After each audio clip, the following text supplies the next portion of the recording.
Oh, now you're going back to the days when I was a young boy. We used to have the strangest method of getting ice and getting milk and so forth. Now the Iceman would come maybe twice a week, and you put a big sign out in front of your door, and on it said 25, 50, 75, and 100. And it had holes. And if you wanted 75, you switch it around so the 75 was up. He would go out to his ice wagon, which was drawn by a horse, and chip off 75 pounds, and then put a big fork into it and put it on its back and haul it in and stick it in your refrigerator. That's the way they did it in those days. How long would that last? Oh, probably last about a week. Yep. And then we had the rag man. A guy would go have a horse and wagon going down the street. Any old rags today, any old rags. And people that had a lot of old rags would run out and give it to him and pile it on his wagon. And went all over the city doing that, picking up rags. Then we had the milkman. The milkman was a horse-drawn wagon, and he had a little metal basket that held 6 quarts of milk.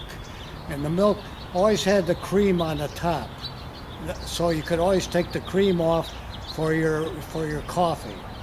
So he would load that up, and he'd go to this side of the street and put the milk bottle on the porch in the morning, and then he'd go on the other side of the street till he got rid of the 6 bottles. Meanwhile, the horse keeps walking slowly down the street, so he catches it. They meet at the same time, that type of thing. And then we had a guy that would come down the street with this big wheel on his back, grinding wheel for doing scissors and knives. He'd go walk on the sidewalk and knives, scissors, knives, and if you'd hail him down, he'd put down the equipment, had a little seat, you'd bring out your knives and your scissors. He was pedaled, big stone, and he'd work away on that. See all these different things? I know it, it's fantastic. We gotta get back to that. Huh? I think we gotta get back to that. Oh, I agree with you. Right. Because, today all those jobs have been eliminated. Right. Yeah. And of course we didn't have that many people in those days. So those were the days. And then when they'd build a house, they want to put down a basement, they'd bring a horse and a great big hand-operated shovel attached to the horse.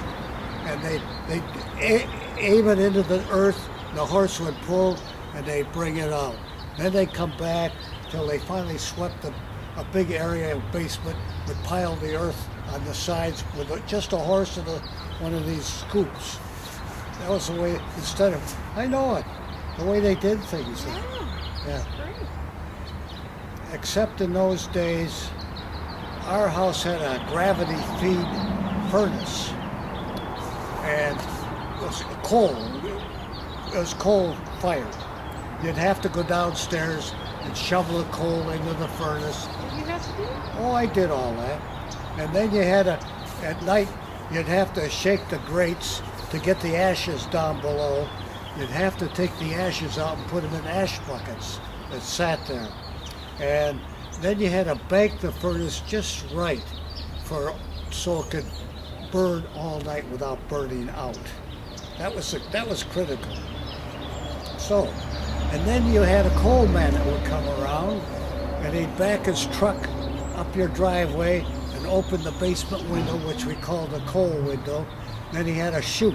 He'd open up the thing on the truck, and the coal would come straight down, which was really different. Hello there.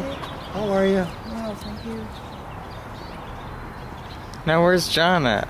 I don't know. Maybe they locked him up.